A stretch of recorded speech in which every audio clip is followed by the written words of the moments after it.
Let's continue the series of fractions of class 4th maths from the Maths Olympiad workbook. Let's see what our question number 9 says. Which of the following set of fractions are arranged in ascending order? ये कुछ set of fractions given है बेटा. आपको ये find करना है कि इनमें से कौन सा set of fraction ascending order में arranged है. Ascending order means smaller to larger. Okay, small to big की फॉर्म में जो अरेंज है बेटा वो आपको सेट ऑफ फ्रैक्शन फाइंड करना है. फर्स्ट में देखिए बेटा, जितने भी फ्रैक्शंस गिवन है सबका डिनोमिनेटर सेम है. डिनोमिनेटर सेम होने का means all the fractions are like fractions. और जब बेटा फ्रैक्शंस लाइक होते हैं तो आपके लिए फ्रैक्शंस को कंपेयर करना बहुत ही सिंपल हो जाता है, क्योंकि देखिए बेटा जो न्यूमरेटर्स हैं आप डायरेक्ट उन्हें कंपेयर कर सकते हैं.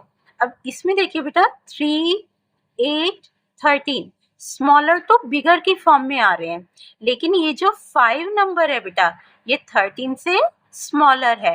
दैट मीन्स ये असेंडिंग ऑर्डर में अरेंज्ड नहीं है. क्लियर बेटा. नेक्स्ट देखिए B part. Denominators are same. Simply आप क्या करेंगे बेटा, इसके न्यूमरेटर्स को कंपेयर करेंगे. 7, 10, 14, 20 स्मॉलर टू लार्जर की फॉर्म में है, लेकिन बेटा ये जो 12 नंबर है ये 20 से स्मॉलर है. दैट मीन्स ये भी असेंडिंग ऑर्डर में अरेंज नहीं है. नेक्स्ट देखिए बेटा C part. All the denominators are same. तो हम क्या कंपेयर करेंगे बेटा, इसके न्यूमरेटर्स को. 4, 5, 6, 12, 19 ये सारे नंबर्स ही कैसे आ रहे हैं बेटा, स्मॉलर टू लार्जर की फॉर्म में. पहले छोटा है बेटा, फिर उससे बड़ा, फिर उससे बड़ा, then larger, then larger. That means ये प्रॉपरली असेंडिंग ऑर्डर में अरेंज्ड है. So C is the correct option. Okay बेटा, एक बार डी ऑप्शन भी चेक कर लेते हैं बेटा.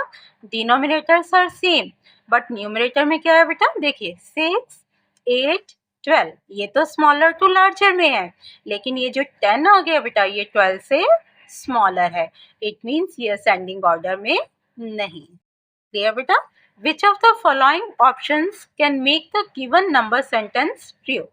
नीचे गिवन ऑप्शन में से कौन सा ऑप्शन इस स्टेटमेंट को ट्रू कर रहा है, दैट मीन्स सेटिस्फाई कर रहा है. ये 2 फ्रैक्शंस गिवन है बेटा. 2 फ्रैक्शंस को आप किस तरह से कंपेयर कर सकते हैं. एक तो मेथड होता है बेटा आपका क्रॉस मल्टीप्लाई करके. ओके, क्रॉस मल्टीप्लाई मीन्स देखिए क्रॉस का साइन ऐसे बनता है ना बेटा, तो जो फ्रैक्शंस गिवन है आप उन्हें इस फॉर्म में मल्टीप्लाई करके देखेंगे. फर्स्ट फ्रैक्शन के न्यूमरेटर को सेकेंड के डिनोमिनेटर से मल्टीप्लाई कर देते हैं. सो 2 4s are 8. नेक्स्ट हम क्या करते हैं, सेकेंड फ्रैक्शन के न्यूमरेटर को फर्स्ट के डिनोमिनेटर से इस तरह से 1 3s are 3. Now among 8 and 3, which one is greater? Obviously 8 is greater. That means you can write it as 8 is greater than 3. That means 2 by 3 is greater than 1 by 4. Clear बेटा. तो एक method है cross multiply method का. इसी चीज को आप बेटा सेम दूसरे मेथड से भी कर सकते हैं. देखिए बेटा यहाँ डिनोमिनेटर्स हैं 3 and 4. डिनोमिनेटर्स डिफरेंट है. डिफरेंट होने का मीन्स अनलाइक फ्रैक्शन है. तो जब भी बेटा आपके पास अनलाइक फ्रैक्शंस आ जाएं और आपको कंपेयर करना हो तो सबसे पहले आप क्या करते हैं बेटा, उन्हें लाइक फ्रैक्शंस में कन्वर्ट कर लेते हैं.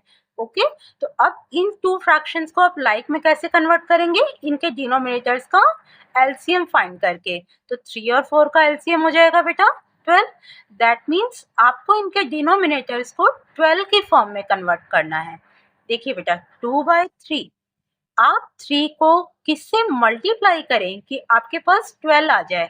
तो अगर आप बेटा 3 को 4 से मल्टीप्लाई कर देते हैं आपके पास 12 आ जाएगा. 3 4s are 12. जब डिनोमिनेटर को आप 4 से मल्टीप्लाई कर रहे हैं तो आप न्यूमरेटर को भी 4 से मल्टीप्लाई करेंगे. सो 4 2s are 8, 3 4s are 12. That means first fraction क्या आ गया बेटा आपका 8 by 12. Next is 1 by 4. अब 1 by 4 में आप 4 को किससे मल्टीप्लाई करें कि आपका डिनोमिनेटर चेंज हो जाए बेटा 12 में. तो 4 को अगर आप 3 से मल्टीप्लाई कर देते हैं बेटा आपके पास क्या आ जाएगा 12. और बेटा जब आपने डिनोमिनेटर को 3 से मल्टीप्लाई किया है तो आप न्यूमरेटर को भी 3 से मल्टीप्लाई करेंगे. Okay, so 3 1s are 3, 4 3s are 12. So it will be 3 by 12. Now among 8 by 12 and 3 by 12, which one is greater? 8 by 12 is greater. क्योंकि देखिए बेटा डिनोमिनेटर सेम है तो आप डायरेक्टली न्यूमरेटर्स को कंपेयर कर लेंगे 8 एंड 3 को. सो 8 is greater than 3. अगेन वही कंडीशन आ गई ना बेटा जो आपने क्रॉस मल्टीप्लाई में ली थी. तो आप क्रॉस मल्टीप्लाई मेथड से भी कर सकते हैं और लाइक फ्रैक्शंस में कन्वर्ट करके भी कर सकते हैं. So 2 by 3 is greater than 1 by 4. That means A is the correct option. Got it बेटा? चलिए नेक्स्ट देखते हैं बेटा question number 11. 79 by 9 is same as dash. 79 by 9 कैसा फ्रैक्शन है बेटा? एक इम्प्रॉपर फ्रैक्शन है. अब इम्प्रॉपर फ्रैक्शन को आपको किस में कन्वर्ट करना है बेटा?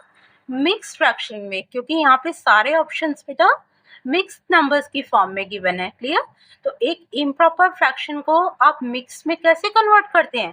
देखिए बेटा जो आपका न्यूमरेटर गिवन है उसे आप ले लीजिए डिविडेंड की प्लेस पे. ओके, और जो डिनोमिनेटर गिवन है उसे आप ले लेंगे बेटा डिवाइजर की प्लेस पे. दैट मीन्स आपको न्यूमरेटर को डिनोमिनेटर से डिवाइड करना है. So divide 79 by 9. 9 8s are 72. Now subtract 72 from 79. 9 minus 2 7. 7 minus 7 0. Division तो कर ली बेटा, लेकिन अब मिक्स की फॉर्म में कैसे कन्वर्ट करेंगे? मिक्स क्या होता है बेटा? होल प्लस प्रॉपर फ्रैक्शन का कॉम्बिनेशन होता है. ओके, एक मिक्स फ्रैक्शन में बेटा क्या आते हैं? होल पार्ट और प्रॉपर फ्रैक्शन. तो अब होल की प्लेस पे हम क्या लेते हैं बेटा? This quotient. इट मीन्स सबसे पहले आपके पास आता है बेटा कोशेंट. प्रॉपर फ्रैक्शन में क्या होता है बेटा? जो आपका न्यूमरेटर होता है वो स्मॉलर होता है और डिनोमिनेटर ग्रेटर होता है. एंड बेटा किसी भी डिवीजन में जो आपका रिमाइंडर होता है वो ऑलवेज स्मॉलर होता है उसके डिवाइजर से. तो प्रॉपर फ्रैक्शन में क्या आ जाएगा बेटा हमारे पास? रिमाइंडर अपॉन में जो आपका डिवाइजर है. ओके, तो 79 by 9 का मिक्स फ्रैक्शन क्या हो जाएगा बेटा? सबसे पहले आप लेंगे कोशेंट, ये 8 आ गया बेटा. अब फ्रैक्शनल पार्ट में क्या आएगा बेटा? पहले रिमाइंडर लेंगे आप, ये 7, ऊपर 7 ले लिया आपने, अपॉन में डिवाइजर जिससे आपने डिवाइड किया था. दैट मीन्स ये 9. It means 8 and 7 by 9. That means B is the correct option. Clear बेटा? कंफ्यूज नहीं होना बेटा, सिंपली आपको डिवाइड करना है, फिर जो आपका क्वोशंट आएगा सबसे पहले आपको उसे लिख देना है. नेक्स्ट जो रिमाइंडर है उसे फ्रैक्शनल पार्ट का न्यूमरेटर लेना है, जो डिवाइजर है उसे उसका डिनोमिनेटर लेना है. Clear? Now let's see question number 12. What fraction of the given figure is unshielded? ये एक फिगर गिवन है बेटा, आपको फाइंड करना है कि कितना फ्रैक्शन अनशेडेड है. अब ये बेटा एक ट्रिकी क्वेश्चन है, इसमें आपको कंफ्यूज करने के लिए दो चीजें अलग दी हैं. एक तो पहला दे दिया बेटा अनशेडेड. अभी तक जितने भी क्वेश्चंस आपके आते थे उसमें मोस्टली आता था शेडेड पार्ट का फ्रैक्शन, लेकिन यहाँ पे आपको बताना है बेटा अनशेडेड का. एंड सेकेंडली बेटा देखिए यहाँ पे फिगर आपकी इनकम्प्लीट है. अब स्टूडेंट्स क्या करेंगे बेटा? जल्दी जल्दी में इस तरह से काउंट करेंगे 1 2 3 4 5 6 7 8 9 10 11, जो कि कम्प्लीटली रॉन्ग होगा, क्योंकि देखिए बेटा ये 11 पार्ट्स नहीं है, ये 10 पार्ट्स है. यहाँ पे लाइन ड्रॉ नहीं हो रही है, और जब लाइन ड्रॉ नहीं हो रही बेटा दैट मीन्स इसको आप काउंट भी नहीं करेंगे. तो टोटल कितने पार्ट्स हैं बेटा? देखिए 1 2 3 4 5 6 7 8 9 10, इसे आपको काउंट नहीं करना. Okay, so total parts are 10. And out of 10, how many are unshaded? 1 2 3 4. ये 4 parts बेटा शेड नहीं है, that means ये unshaded है.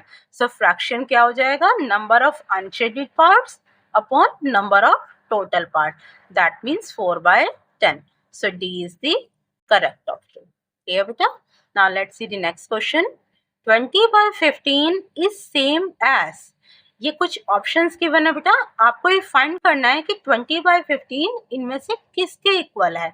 तो देखिए बेटा 20 by 15 ग्रेटर नंबर्स हैं और ये सारे नंबर से बेटा स्मॉलर नंबर, दैट मीन्स 20/15 को आप इसकी सिंपलेस्ट फॉर्म में लाएंगे, इसकी लोएस्ट फॉर्म में।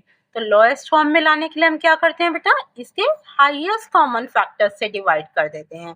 अब 20 और 15 का हाईएस्ट कॉमन फैक्टर क्या होगा, 5. That means we will divide this by 5. See, 5 3s are 15, 5 4s are 20. So fraction क्या आ गया बेटा, 4/3. It means B is the correct option. Clear बेटा? आई होप बेटा ये क्वेश्चंस आपको अच्छे से क्लियर हो रहे हैं। एंड बेटा फ्रैक्शन के बेसिक कॉन्सेप्ट में अगर आपको कोई भी प्रॉब्लम है तो मेरे चैनल पर वीडियोस गिवन है, आप फ्रैक्शन मैथ प्लेलिस्ट में से वो देख सकते हैं। Thank you, take care all of you, जय माता दी फ्रेंड्स।